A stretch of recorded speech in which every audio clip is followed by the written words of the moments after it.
Hello, everybody, and welcome to a brand new episode of the Autograde Podcast. Today, I have the pleasure of having here Robert Delena. I hope I'm saying your name right.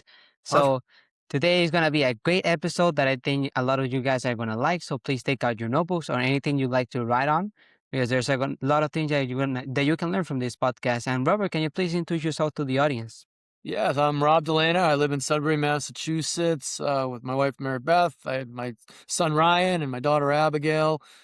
Probably best known, and the reason why you're interviewing me today, I wrote a book with my son called Without Restraint, and we just finished a documentary on his journey as a skier called 91.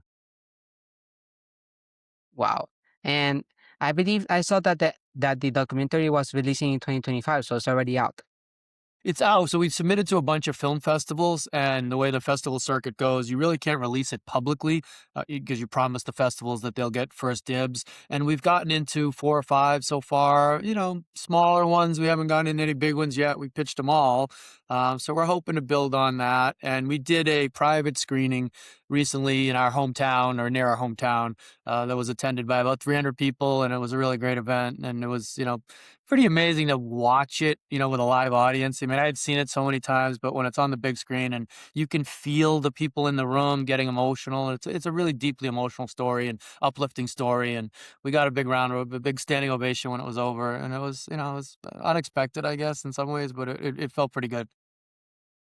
Oh, that's incredible, and I want to get into that. So, in your journey and Ryan's journey, what was that moment when you felt that you were at rock bottom, that you didn't see the light of day? So there was a few. I mean, Ryan was a really hard kid as a little kid. He really smart, never stopped moving. Fun kid to parent in the beginning because I liked that he didn't listen. I thought he was going to be someone that would, be a leader because he just he did his own thing. Unfortunately, when he went to public school in our town, or right from the start, the schools didn't know what to do with him. And anytime you have a kid who just refuses to listen to the teacher, it's a problem. And so they had a neuropsychologist observe him, and they eventually kicked him toward a therapeutic school, and the therapeutic school ended up being a disaster. At that therapeutic school, they were allowed to physically restrain the students when they became dysregulated. Now, at this point, Ryan was in kindergarten, first grade. They taught us how to restrain him at home. Right from the start, we were a little skeptical, but we were rule followers. My wife and I had been successful listening to the experts in our lives and people who had better, more education, doctors and teachers, and we were both lawyers, so we didn't question too much, and we went along for this ride, and it led us to some really bad therapeutic schools, really bad behavior modification systems like restraint. It led us to some bad medication decisions. And eventually, I'd say the bottom, and it's a long answer to a short question, but the bottom came when he was about 9 years old. Therapist recommended that he go to a mental hospital called Cambridge Hospital, which is near Boston, for a 2-week stint. At the time, we didn't know it would be 2 weeks to adjust his medication. We walked into that place thinking it was going to be more like, I don't know, like a hospital. And then once we went through that door and realized it really was, a mental hospital, and they really couldn't do much for him other than adjust his medication. There wasn't any therapy. There wasn't any magic solution. It was just giving more medication, and we weren't allowed to leave until they said it was okay. I mean, they if we could have just left, but they would have pushed for a more severe confinement, against his will. I mean, this was voluntary, and they would have pushed for a non-voluntary confinement. So they had all the leverage, and all of a sudden we're stuck in this place. A crescendo of bad decisions had led to this, and I remember as a father thinking, like, how did I do this? Oh, how did I let this happen? And now I can't get out. And I contemplated escaping with them at one point, and I thought, then I'll be on the run from this hospital in the state of Massachusetts, and where will I land then? And it just, all because he wouldn't listen. I mean, this wasn't a kid that really had anything wrong with him other than he just did whatever he wanted to do. And so how did that lead to physically confining him in a prison-like place? And so I'd say that was rock bottom. And when we wrote the book, I highlight 3 really bad decisions. One was early on allowing him to sort of repeat at this preschool where he did the same program twice, and the way his mind worked the second time around, he really grew dysregulated because he couldn't understand why everything reset. And at the time, I didn't know it, and just when I wrote the book, I sort of figured that out. Second was putting him in the therapeutic schools, and third was putting him in the mental hospital. That was by far the worst. So that was rock bottom, I would say.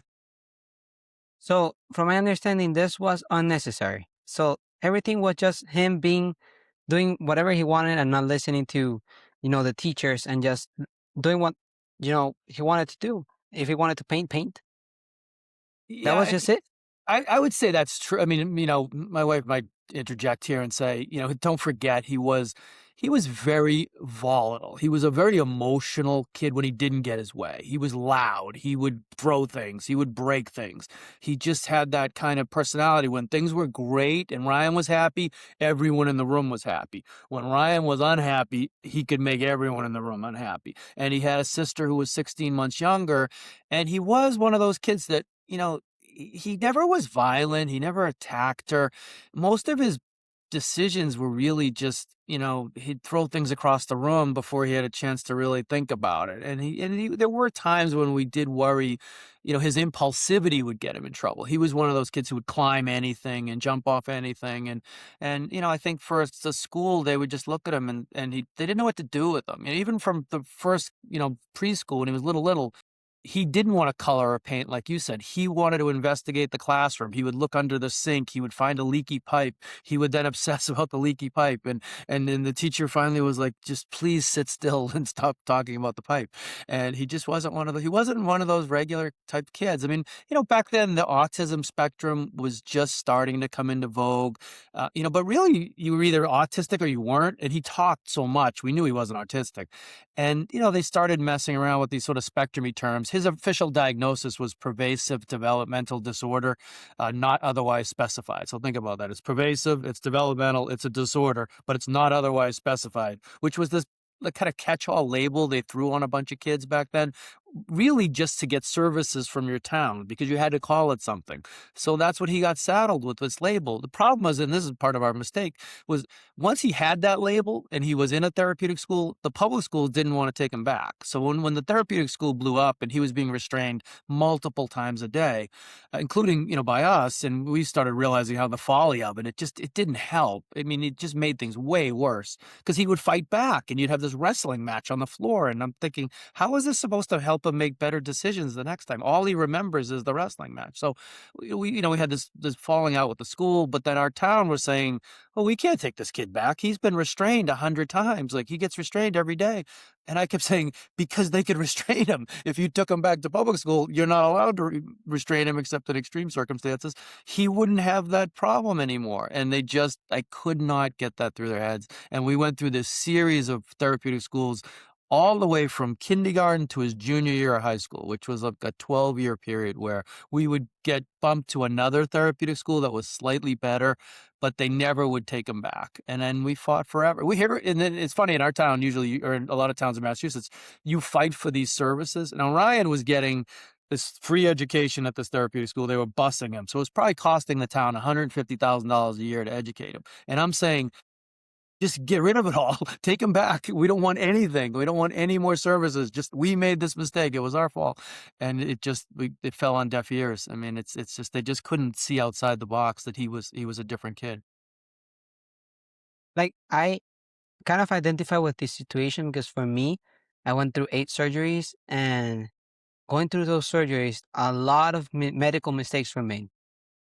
Like, before my first one, they knew I was diagnosed with Crohn's disease, and they still gave me Advil or ibuprofen, and that is known for to cause a huge amount of inflammation, and it did, and it led me to the hospital, and I almost died in that situation. So I feel like what you feel, the anger of knowing like that there were mistakes made, and but the good thing about it, and not well, let me put it this way: did it ever cross your mind to like homeschool him? It did, instead of honestly, when we kept being told, "No," we wanna take him back, we wanna put him in public, "No, here's another," they would give us, like, another therapeutic school to go look at, and we would go look at these places that, they were run like prison's a strong word, but what I mean by prison is the kids would earn tokens and like trade them at the store, almost like a prison commissary, or they had this severe behavior plan. If you didn't comply, that you'd have to go to the restraint room. And I remember one place we looked at, and there were kids being restrained all over this room, like 10 adults restraining 10 kids in this like wrestling match, and thinking, this is insane. So we did. The problem with Ryan, the problem I'm saying is he was this different kind of kid, but he desperately wanted friends and to be social. And so I knew by homeschooling him, I could take restraint off the table and his days would be more peaceful. But our whole town was filled with kids who were at the public and or different private schools. He would have been alone throughout the day. And I just thought, he was almost self-taught. He was an information acquirer. He was the kind of kid that, like loved the internet early on, and he was finding things out, and he would come back to me with facts and figures, and he knew more about rocks and plants and minerals. So I knew he could do that part, the education piece, but I just didn't know how to give him the socialization that he craved. He couldn't play team sports. He was just one of these kids that, if he didn't succeed at something right from the first move in a game, he would unravel. And so we tried every activity under the sun. I tried every individual sport that I could, golf, tennis, skating, I mean, anything. And one day, whenever things went bad, I would just take him out of the house. And there was Christmas break, and he was home with his sister, and they got into it, and the house, would blow up, and I just grabbed him and I threw him in the car, and I had this idea to go to this little ski hill that was at 45 minutes from our house. And I hadn't skied. I'd skied a couple times as a kid. I hadn't skied in 25 years. I don't know what drove me there that day to this day, and I still get emotional. I think about it. And I just threw him in the car, and we landed there. And I remember thinking, he's never going to get through the rental process because we had to rent all the equipment, and he couldn't wait for anything. And then even then, if we get through that, he's going to have to wait in line to get on the little people mover that takes you up the bunny slope. But then all of a sudden, I found myself at the top of that bunny slope and thinking, I didn't think we'd get this far. And tried to explain to him how to ski a little, and what I remembered, and everything I remembered was wrong. Like turn your shoulders like you're riding a bike, which is like the exact opposite of what you're supposed to do. And then I fell in the snow to show him how to get up if he fell, because I knew he would fall. And then I was a little heavier then, and I couldn't get up, and I was trying to struggle to get up. And he just looked at me, he shot down to the bottom of this little hill, and he banked this turn right back into the line. And I remember thinking, how did he do that? Like nobody can do that the first time. And so I fumbled my way to the bottom, and he'd already cut the line. So I pulled him back out of the line. I said, look, we got to wait a turn. And he just said, I want to do that again. And I said, okay. And we stayed there for like 3 hours. I remember driving out of there and thinking, that wasn't terrible. That was the first thing we'd ever done that wasn't terrible. It didn't end in tears. I didn't have to apologize to 15 people. The police weren't here. This was okay. And so then we went back the next day, and we got him a lesson because I couldn't teach him how to stop. He would just ski all the way to the cement, And so they taught him how to stop, and we went top to bottom. And then we live in Massachusetts. So then the next week we went to a bigger Massachusetts mountain. And then the week after that, we went to one in New Hampshire, and then one in Vermont. And then, just to fast forward the story, we go on this 10-year journey of skiing all over the country and all over the world, including, we went to Chile, we went to Argentina, we skied twice in Antarctica, which nobody's ever been to Antarctica. And we were on this backcountry ski mission there. And I'm this beginner skier at the beginning, and I'm terrible. And he got really good really fast. So I had this experience of having this kid who had all these issues and all these problems, but he really was responsible for my safety. And he knew the mountains better than I did. He would memorize all the trails. And he had to really watch out for me.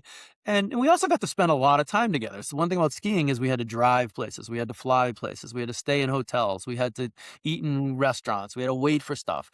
And I would go home and say to my wife, I think maybe everybody's wrong. Like this, I didn't have any problems with him. Like we had a great time. And, he was hard at times, but for the most part, we would really enjoy our time together. And, I finally started to convince her, and then we started to look at the way we were behaving at home. And I remember thinking, I just have to keep finding activities like skiing. I'll find something in the summer, and then I'll find something else. But then I realized that the real Ryan was the Ryan I saw skiing, and I just had to make my home life be like when we skied, where he had freedom, he had the choices to do things. I trusted him. I didn't always have to stay on him. All the kid ever heard for the first, 8, 9 years of his life was, "No, Ryan, no. Get down, Ryan. You can't do that, Ryan." And skiing was this one place where number one, he was so much better than me that I couldn't catch him to tell him no. And then even then, it's kind of a risky sport. Like risk is rewarded. He would do things and people would clap or they would say, wow, that kid's really good. He was finally hearing some positive praise and he started to be different. He looked different. But I think I changed too. I was different in the way my perception of him. And that really changed everything for him. No, that's great because he was able to find that one thing that took him out and just made him live. Like So, for me, that thing is baseball. oh yeah, me too. Either if I'm y- Boston, right? Red Yeah, no, Sox. I played college baseball. I love baseball, and I thought Ryan was going to be a baseball player. So tell me about your career. I want to hear. No, I played until high school. Then the surgery happened, so I haven't been able to play since then. So it's been a great journey, and for me, baseball. Even if I go to the stadium and just smell the field, it's a sense of peace that gets into me, and I guess that's what happened to Ryan too. He felt free, free to do whatever he wanted. Like if it's for me, I'm so eager to get back into the field to, play on the grass, slide, play baseball. And I think everybody has that thing that they just go out, maybe sing karaoke, I don't know, at a local bar, and that makes you happy. And everybody has to find that kind of thing that gets them away from their daily life. You're And so that is right. good because people sometimes take it drugs and alcohol, the thing, but no, it has to be good. And for Ryan was skiing, and he has done that since then. I don't know how old is Ryan now. Ryan's 24 now. Yeah, so he's been doing it. So that is 15 years of doing skiing. Yeah, So that's that's incredible that he was able to find that thing to, distance himself from everything that was happening.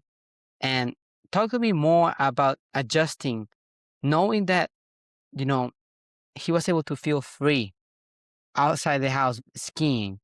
How did that change in the house? And I know you said that it was, we said less no, but, I just want to feel like what happened inside the house, like yeah. the shift.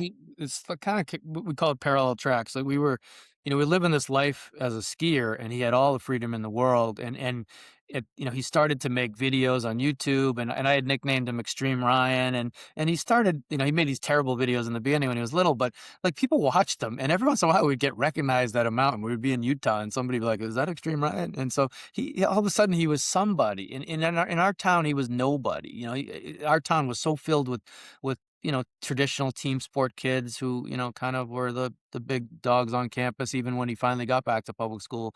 He wasn't in that cool crowd at all, but yet as a skier, he really was. It just no one really back here knew that much about, what he was doing, and people couldn't really appreciate it. Like when I would come back from these ski stories, I'd say, he did the two hardest trails and three hardest trails on the mountain, which when he was 9, 10, and 11, and we were especially out west, in Colorado, Utah, Montana, you know, it, he was doing stuff that most adults couldn't do, and most 99% of the skiers couldn't do. So I think he had that experience of really feeling good about it, and it was for him. He was always hard on himself. I think in the sense that he really wanted to ski things well, and there was always another thing, like the next thing, and the next thing, and the next thing, and so it was much like what his life should have been like if he had been a baseball player, a hockey player. You would have had good games and bad games. You would have had, you would have gone up against some guy who all of a sudden, oh my God, this guy's better than me, and I thought I was the best, and it's, you have that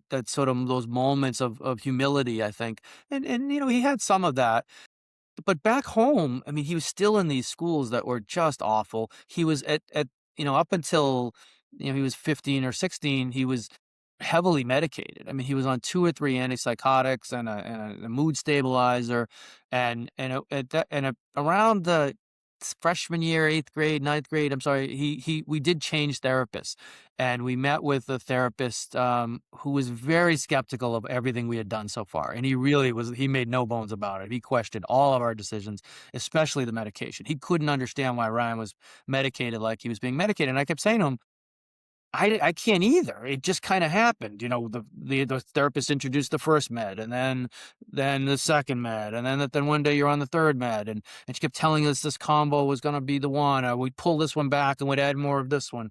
And what I was finally seeing when I was taking him skiing is half the time I would forget to give him the medication, and I never saw any difference in him. So I really wanted him off the meds. And also physically, he was heavy, like, it blew him up. The side effects of those medicines are usually, innocuous. They'll say, like, "Weight oh, it's only weight gain and, your blood pressure will rise." Well, if you're 10 years old and you're 20 pounds heavier than you should be, or 30 pounds heavier, that takes a toll on your body. And so this therapist was very much about that. And he looked at him and he said, his cholesterol's off the charts. His body fat BMI is off the charts. Like, this kid is, he kept saying, "Does he need these to live?" And I kept saying, "No." Like, why would he need these to live? And he said, "Why are you giving them to him?" So we took him off all the medication. And then I really got to see, the kid that I was seeing skiing. I think everybody else got to see it. He was allowed to sort of be free. And what Ryan describes when we wrote our book, we wrote concurrently. So I wrote my part, and he wrote his part, and then I conjoined them together.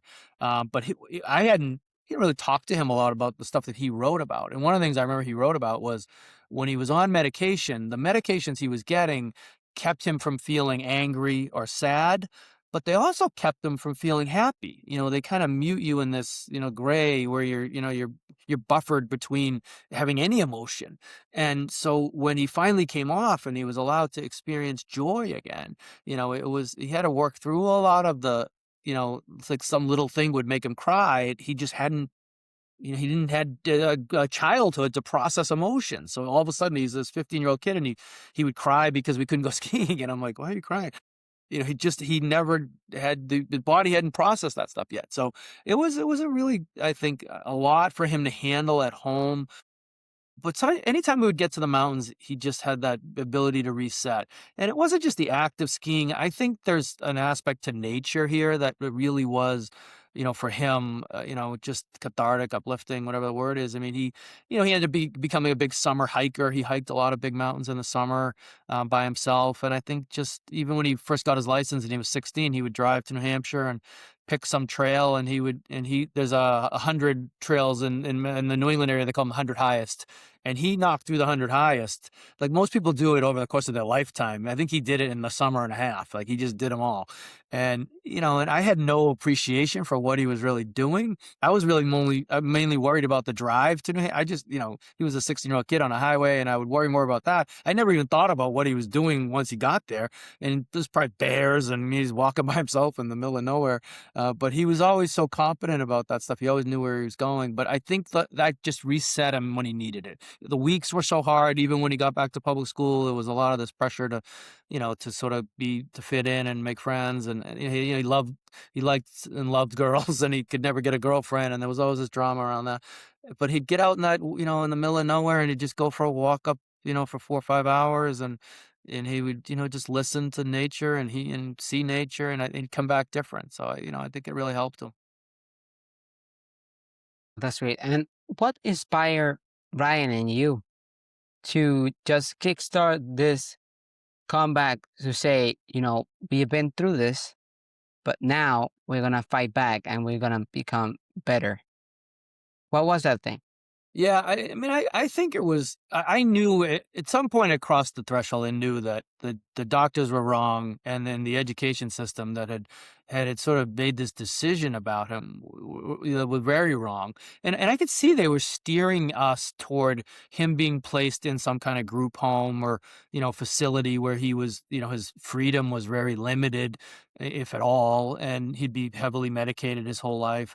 And I knew that was not gonna be his future. I mean, I knew that the greater things awaited for him if he just was allowed to be. And there was a period where I thought, not just homeschool him, but I should just get out of this town. I should just move to New Hampshire or Vermont or somewhere kind of rural, and give this kid a chance to start over. But then I thought that would have been giving in and escaping, and so I just decided to fight. And my wife was on board at this point, and we had this new therapist who was really backing us, saying, "This kid has been misdiagnosed from the start. He's not on the spectrum. He's not autistic. He doesn't have bipolar disorder. He's just a little bit different than other kids, and that sent him down this pathway that he never should have been sent down." And so, with the three of us together, we started to really fight the town and to really push to get him back to public school. I wanted him back in the public school. And we finally won that one, and they put him on a 45-day evaluation. And they thought he was going to last 5 minutes. I think they thought he was going to set foot in the high school, be set off by something, and would, lose his cool, and he'd be right back in therapeutic school. But I knew he wouldn't. Once he knew they couldn't put their hands on him, he didn't mean it was easy, and I think he definitely had an adjustment to go back to a big public school, especially to walk in as a junior and not know anybody, and he had to really, find a friend group, and that wasn't easy, but he managed that. But, I just think it was either fight or surrender, and it's not my nature to surrender. I wasn't gonna give in and let them win. It's just the way I am, I guess. That's the way we should all be. We should not be let down by the things that if we fail, get back up and try it again. So it's not keep fighting. Do not surrender. If you surrender, you're letting it have more power in you than it should. So I'm glad that you guys were able to figure out what you guys wanted to do, and Ryan was able to, feel free in that kind of sense of, you know, let me be me. And that's another thing that I will say to people that in the story, from what I hear, you have to be you. You cannot be someone else that you aren't. Don't let people restrain who you are as a person. If if you like going skiing or I don't know, dancing, go and dance or go skiing. Because that's you. Don't be somebody else. So, Robert, I wanted to ask, what was the biggest lesson you will say that you learned from this journey? So I a lot of times after the book came out, I would get these emails out of the blue from struggling parents, and they would, say, my son sounds like Ryan a little bit, and he's in this therapeutic school, and he's been diagnosed with this, and they want to put him in this, group home. What do I do? And it always put me in a tough position because, you know the, the part of the reason we wrote the book was to say to parents, trust yourself. All of these experts, no matter how educated they are, and how many books they've written on parenting, they don't know your kid better than you do. Only you really know, and you got to really trust your instincts. Now they're putting me in the position that I was telling them not to put themselves in, and to have me weigh in on what they should do. But I would try to simplify it to, trust your instincts, and that your kid better than anybody. And also, if you can help them find something you talked about earlier, just something to be passionate about. I noticed with Ryan, it was once he found skiing, everything else fell into place. But if we had a bad day that day on the slopes that first time we went, I would have kept looking. We would have until we found it. And it could be the violin, it could be, building model airplanes. I mean, there's gonna be something where these kids, especially these really bright, kind of quirky kids, they just click on something, and it's gonna make life a little easier after that. Because if they feel good about getting out of bed every morning, they can manage all the other parts of their life that are hard. And it's, there's a lot of stakes. I mean, when the schools would come down on us, or the doctors would come down on us, the one thing they would always say is, if you don't do what we're telling you to do, Ryan's going to end up dead or in jail. And those are the ultimate stakes, right? And I remember having those, thoughts in my head, thinking, if I get this wrong, and God forbid he hurts someone else, or that he does, hurts himself or kills himself, I'm gonna have to live with that. But there was just a part of me that knew I was right, and I'd rather try than give in, because I knew the alternative was a life where he just sat in a room all day and had people make decisions for him, and that's no way to live. And I remember my wife and I talking about that when he would go off into the backcountry skiing, and he was by himself, and there's a lot of risk back there. You can die from avalanche, you can die from exposure, you could fall and hurt yourself.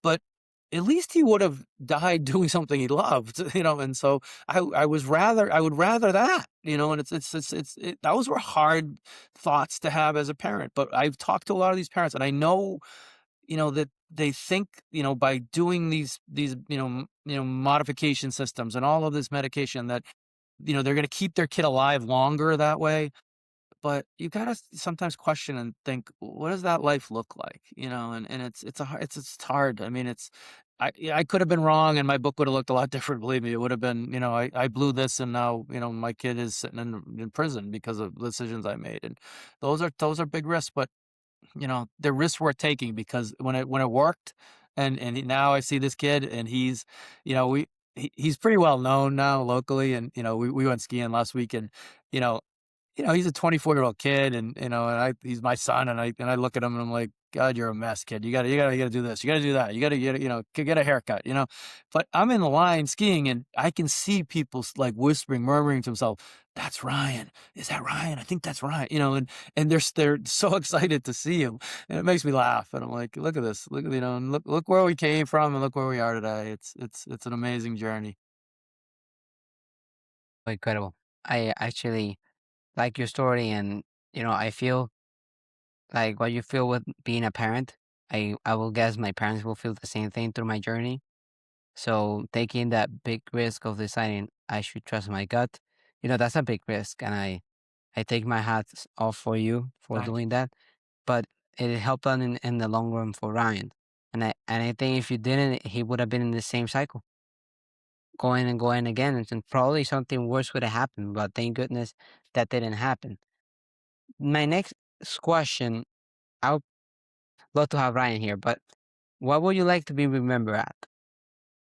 I think I always talk to groups now. I talk to, and I try to tell them, to be happy. I have this formula for happiness. You either have to you surround yourself with, friends and family that you just absolutely love, and marriage is a big part of that. Who you marry, or you have to just pick the right career. Your career is just you're just driven by it. You love what you do, or three, you find some activity outside of that you just absolutely love, your hobbies. And I always tell these groups that you really have to get one of those three things right. You don't have to get all three. No one gets all three. I haven't really met too many people that got two right. But then when I think about myself, it's I was an unhappy lawyer, and I my baseball career ended in college. I didn't really replace that with much, and my life was pretty good otherwise, but I never really had that that thing, right? That really drove me, and I think it was being a father. I think that that really was the one thing that I hope I'm remembered for. I hope my kids, think of me fondly, and I hope other people look and think, you know what? He had a lot of flaws, or he was he was this or that, but the guy never quit on his kids, and especially Ryan. He never gave up until, he helped Ryan get to a better place in life. And if that's all I'm known for at the end of the day, and that's enough for me. And luckily I've been able to put that down on paper in a published book that people have read, and hopefully we'll remember. And the movie, that we just did, I think will live on in time. It's more about Ryan than about me, but I'm certainly in there. And if we can help other people as a result of that, and just look, or even not just to offer hope, right? I mean, here was a kid who was left for dead by the system, and really had no hope, and it turned into this. And I look at you're a young guy. I can tell by looking at you and your generation. I feel for. I mean, I just think, that social media has just changed everything, and the phone has changed everything, and there's so much sadness and anxiety, and there's the catastrophizing everything that happens. Life's pretty great if you just let it happen, right? And you just get out there and live it, and give yourself a chance to travel and meet people and experience things. And it's an amazing journey, and it's not guaranteed how long it's going to last. So, I think if nothing else, people can look at our story and think, I was 40 years old when we set foot on that first ski hill. You know, I went from this little bunny slope of not knowing what I was doing to being in Antarctica 9 years later. We were on this backcountry trip in Antarctica where we took Zodiac boats across and we climbed up mountains ourselves with the group and then we skied down. And, like, I mean, that happened in 9 years. I mean, so wherever you're at right now in life, 5, 10 years from now, you could be somewhere totally different if you just let yourself, let life take you somewhere and, you give yourself and like you said, take some risks. You gotta take risks and you're gonna fail, but hopefully you learn from that failure. And I think I'm that example. I learned from my failures as a father. I mean, what's worse than that? And I made some really terrible decisions that were rooted, I think, in my own flaws, my own personality flaws, my need for things to be perfect, and I wanted him to be better than me, and the pressure I put on him, and I allowed that to color those decisions. That oh my god, he doesn't listen. Oh my god, the teacher thinks he's the worst kid in the class. What are we gonna do? He's not gonna get to Harvard. Like let's give him this pill and maybe it'll fix it. And all of that played into those decisions, and now I'm comfortable talking about it, and saying, look what I did wrong, but I then got some things right, and hopefully that's what I'll be remembered for. No, we all learn from our mistakes. We learn more from our mistakes than from our wins. You're right. I said the other day that if you lose, you're not really losing, you're gaining experience. So that's all you do. I did many things wrong in my journey, and in the book I'm writing that I'm hopefully publishing in Nice. May, ho- in that book, I'm gonna tell you what exactly I did wrong. What I wish people to know before they go through that, or if they're going through it, don't do these mistakes because I made them and they made things worse.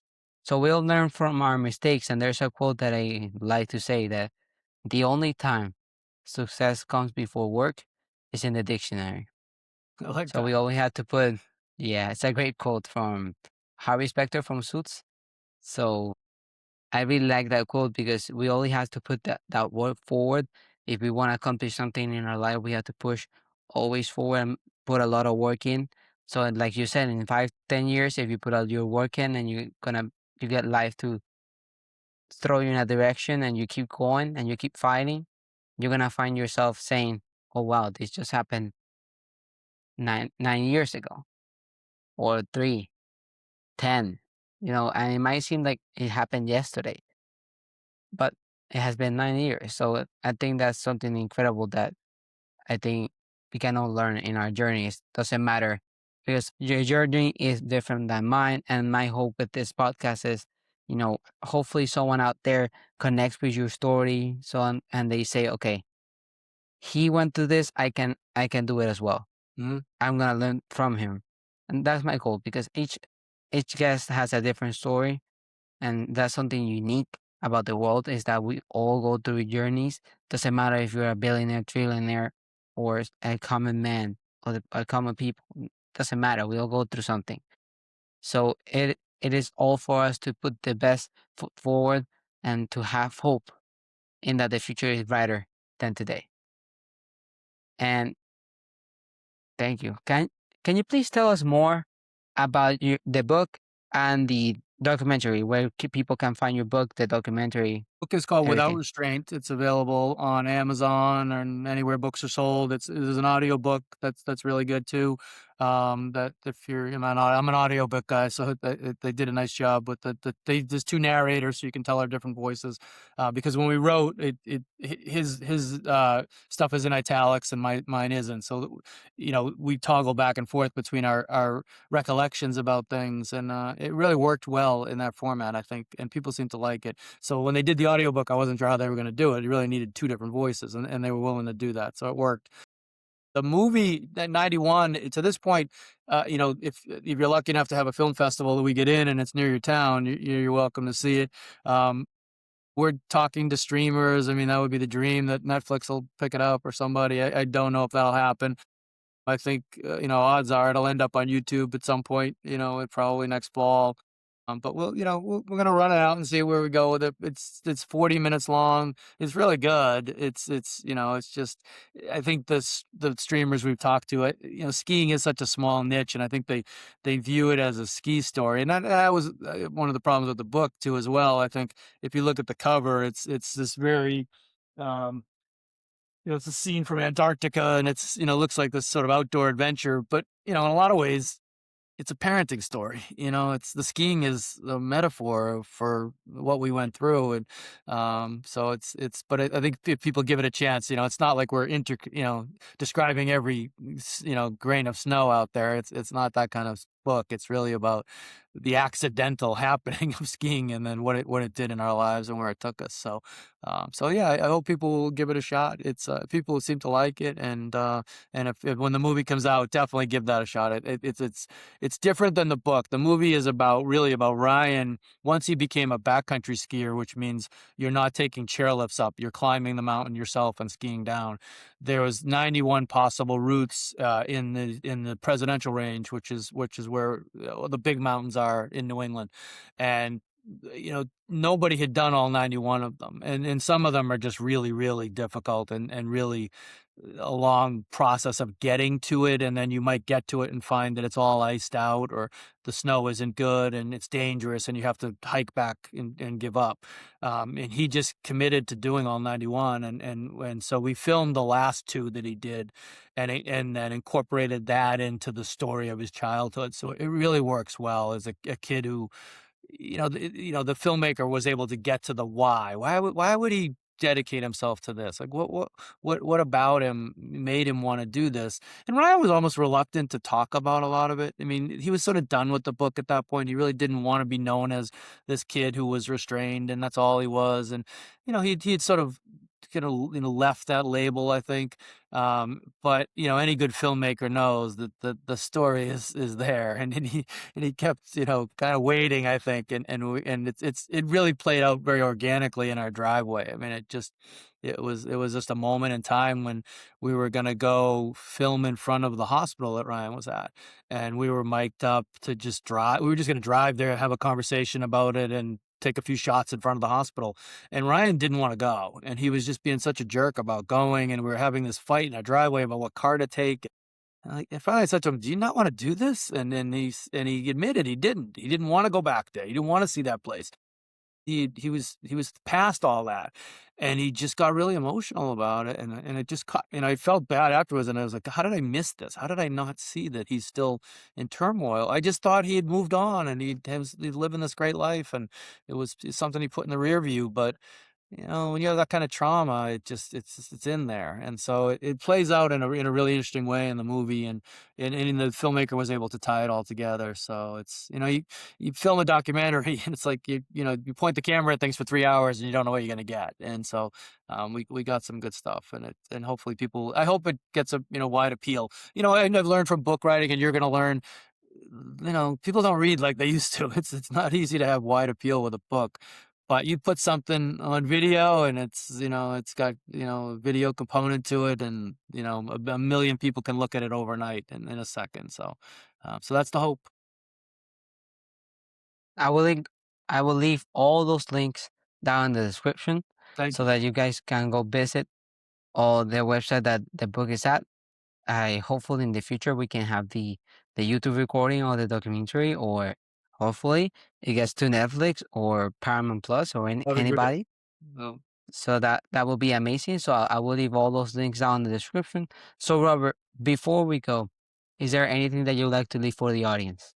Well, I would say the other thing to follow Ryan through life is kind of interesting. So if you find him on YouTube, he's Ryan Delena, Delena, or extreme_Ryan_Delena on Instagram, and he'll put those links.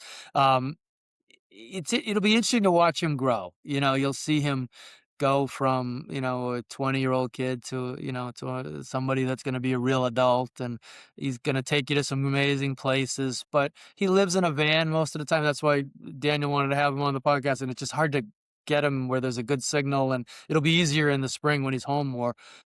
But, he's a kid who's trying to figure life out, in a very interesting way, on his own, cooking for himself and living in this little van, and it'll be a fun journey to follow along with him. So that's the last thing I'll leave you with. Perfect. I will leave all those links down in the description, and you can follow me at the Lugo official, DLUGO official on Instagram, TikTok, and YouTube. Thank you so much for coming in. Thank you, Robert, for coming here, telling your story, being open about it. And thank you so much to the listeners for listening in. Don't forget to subscribe, like, and share this with the people that you love. As always, thank you so much. May God bless you all. Take care.